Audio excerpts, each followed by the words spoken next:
Discuss करने वाले siemens energy India limited के बारे में देखेंगे कि कंपनी के बारे में देखेंगे, कंपनी के बिजनेस देखेंगे, फंडामेंटल्स देखेंगे, रेशियोज देखेंगे और हम मैनेजमेंट के बारे में भी हम देखेंगे। तो बने रहेगा इस वीडियो में हमारे साथ गाइस। सो ये डिस्क्लेमर है गाइस, आप लोग देख पा रहे होंगे कि ये वीडियो है वो लर्निंग पर्पस के लिए ही है।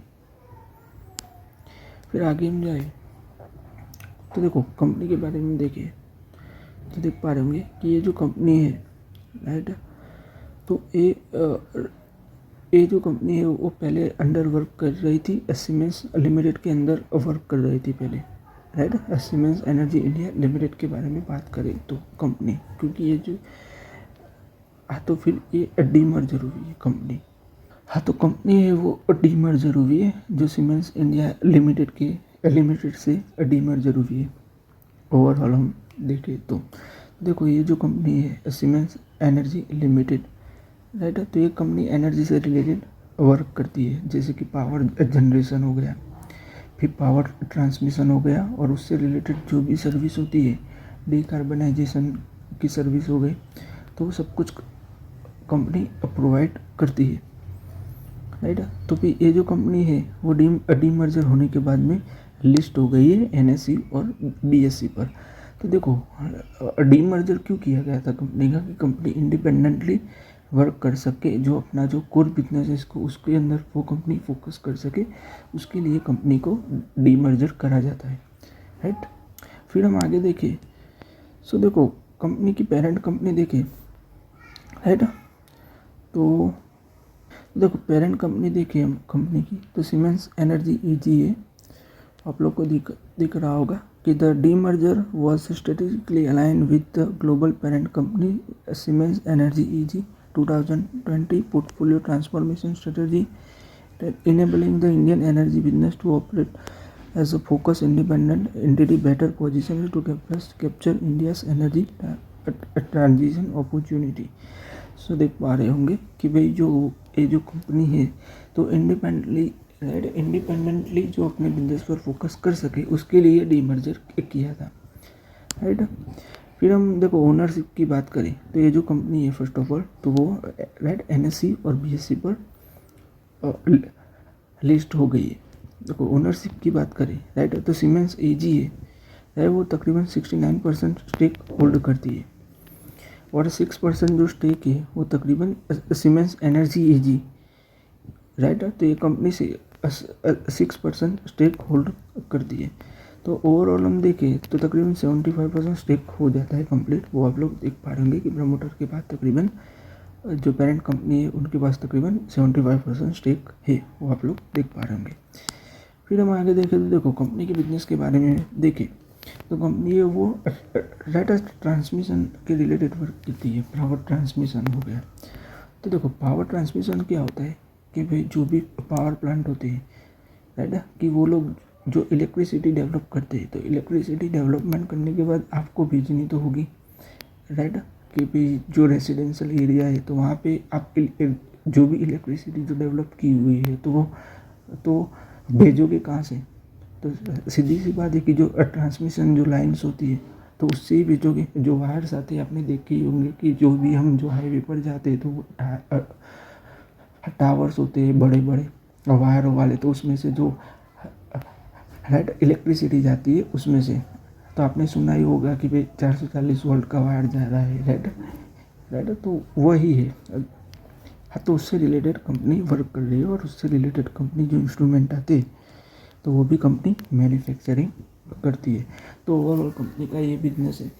पावर डेवलपमेंट भी है, यानी कि पावर जनरेशन में भी कंपनी वर्क करती है, कि जो जनरेटर आते हैं फिर जो रिएक्टर आते हैं तो वो भी कंपनी, टरबाइन आते हैं टरबाइन तो वो भी कंपनी प्रोड्यूस करती है राइट, मैन्युफैक्चरिंग करती है। जो टरबाइन आती है तो वो भी कंपनी मैन्युफैक्चरिंग करती है।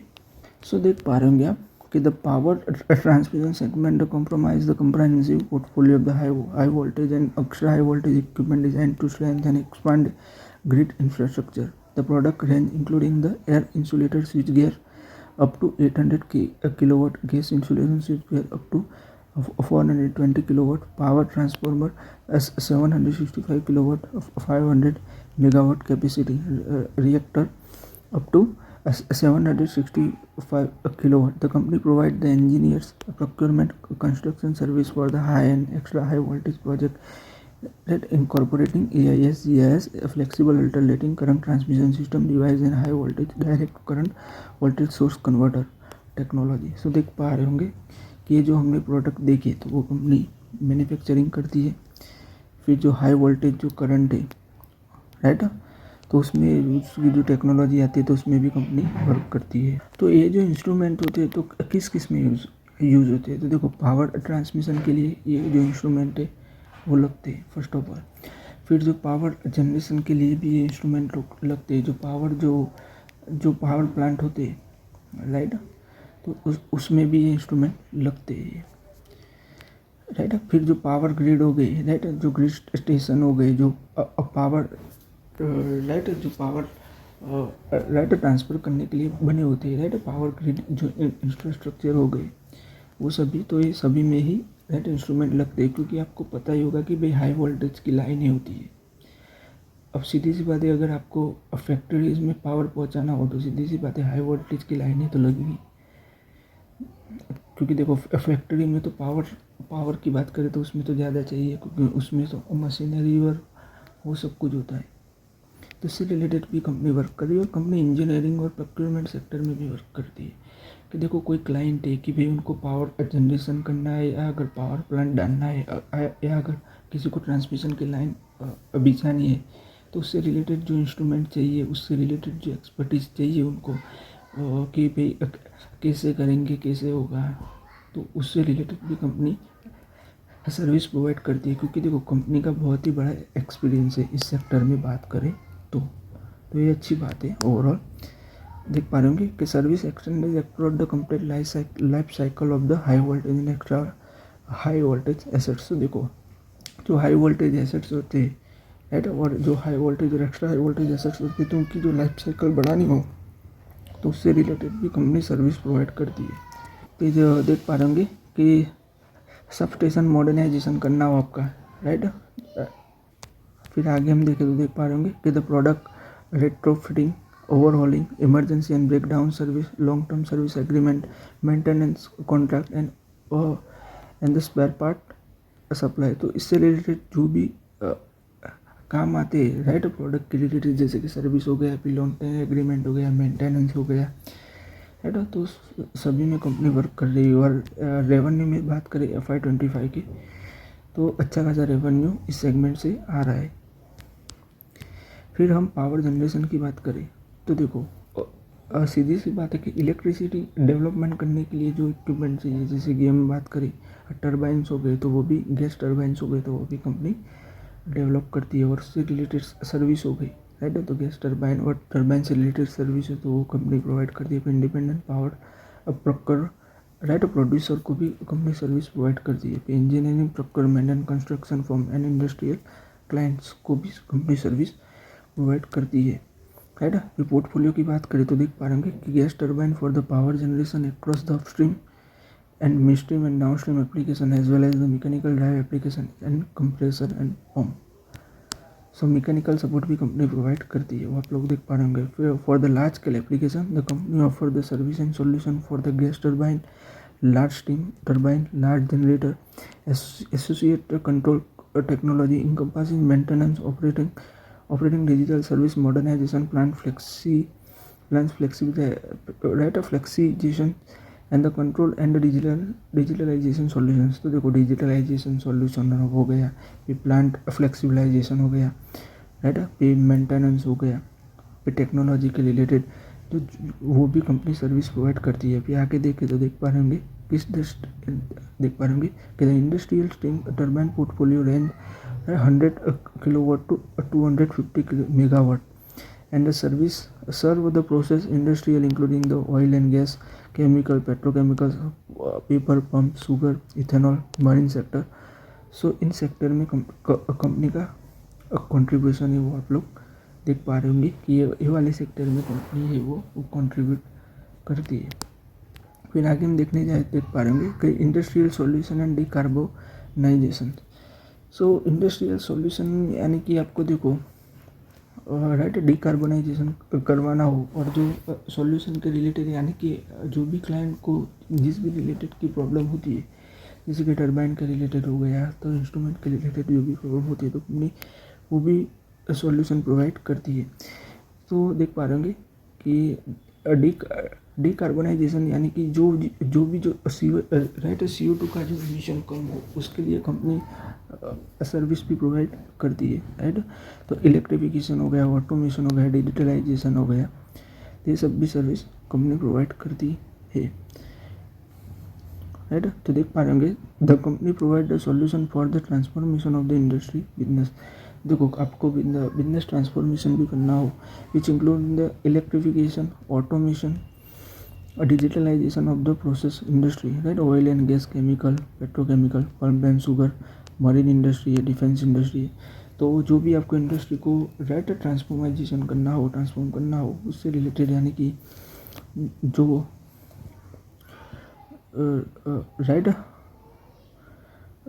तो उससे रिलेटेड राइट जो देख पा रहे होंगे कि द इलेक्ट्रिफिकेशन की जो सर्विस होती है, ऑटोमेशन, डिजिटलाइजेशन की जो प्रोसेस होती है इंडस्ट्री की, तो ऑयल एंड गैस है, केमिकल है और पेट्रोकेमिकल है, तो सभी सेक्टर में, राइट। मरीन की बात करें, डिफेंस इंडस्ट्री में, राइट, जो प्रोपल्सन सिस्टम आता है, राइट, तो उससे रिलेटेड भी कंपनी सर्विस प्रोवाइड करती है।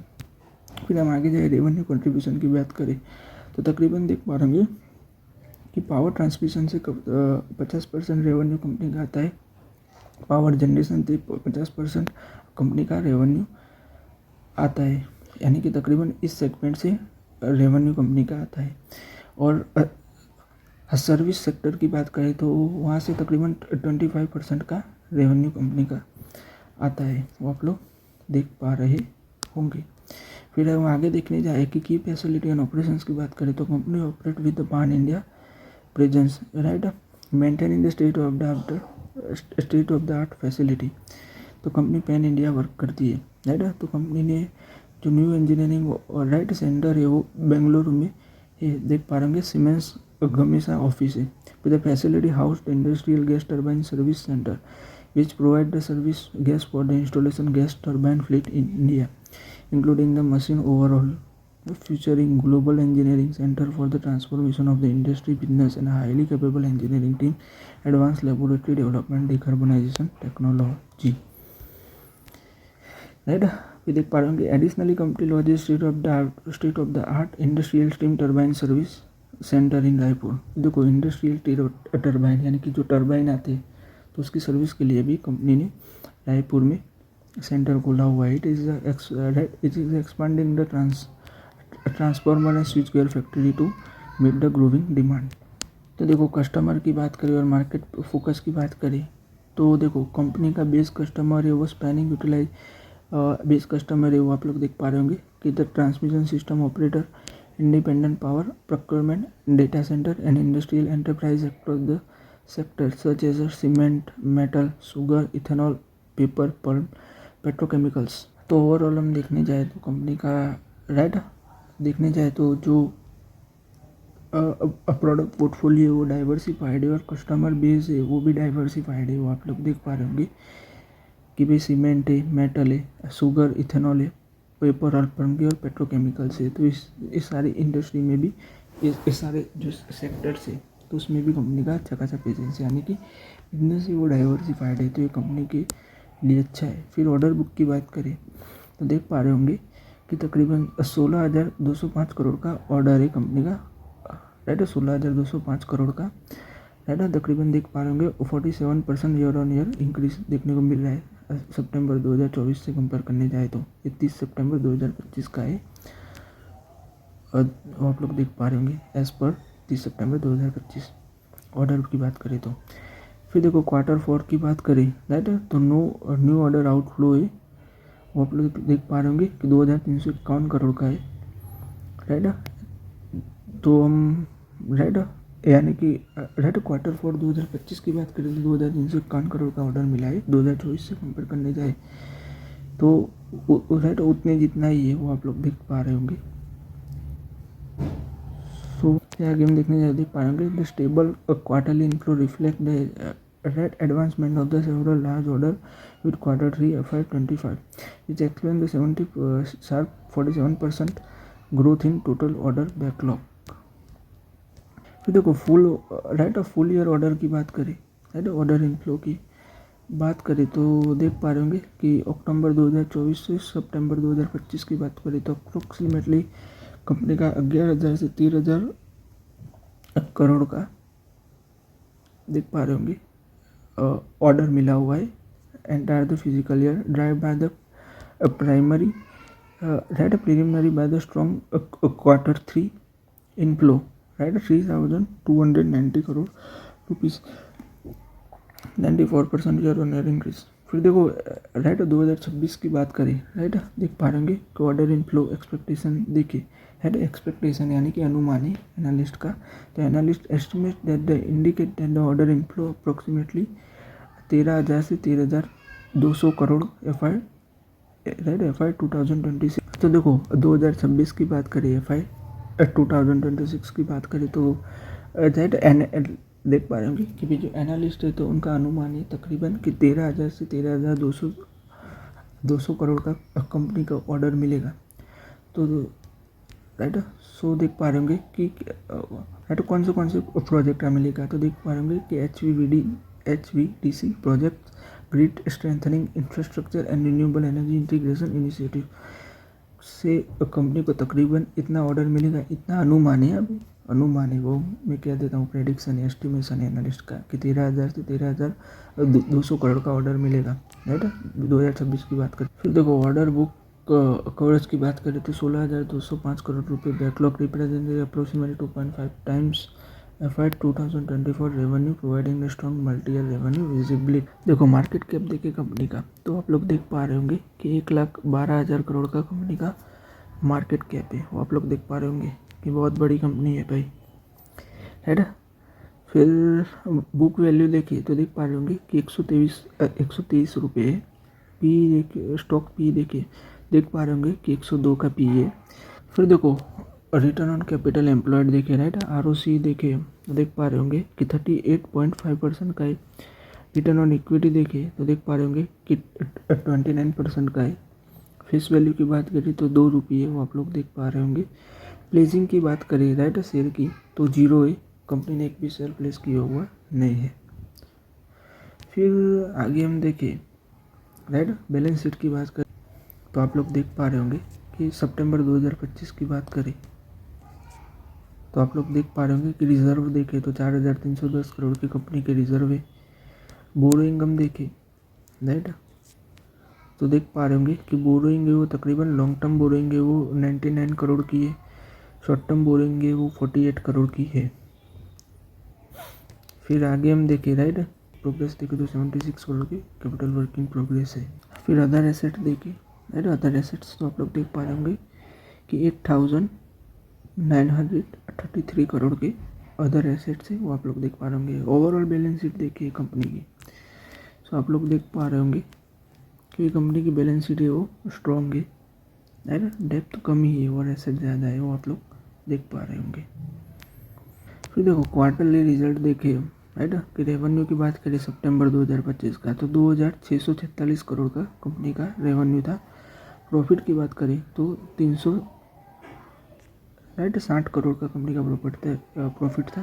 तकरीबन हम देखें तो 360 करोड़ का कंपनी का प्रॉफिट था सितंबर 2025 में। देखो EPS देखे हम तो देख पा रहे होंगे आप कि भाई 10.10 रुपीज़ का EPS है वो आप लोग देख पा रहे होंगे। देखो जून 2025 की बात करें राइट तो आप लोग देख पा रहे होंगे कि 1,785 करोड़ का कंपनी का रेवेन्यू था। नेट प्रॉफिट की बात करें तो 263 करोड़ का कंपनी का प्रॉफिट है। मार्च 2025 की बात करें तो 1,880 करोड़ का कंपनी का रेवेन्यू है। और प्रॉफिट की बात करें हम तो देख पा रहे होंगे कि 246 करोड़ का कंपनी का प्रॉफिट है वो आप लोग देख पा रहे होंगे।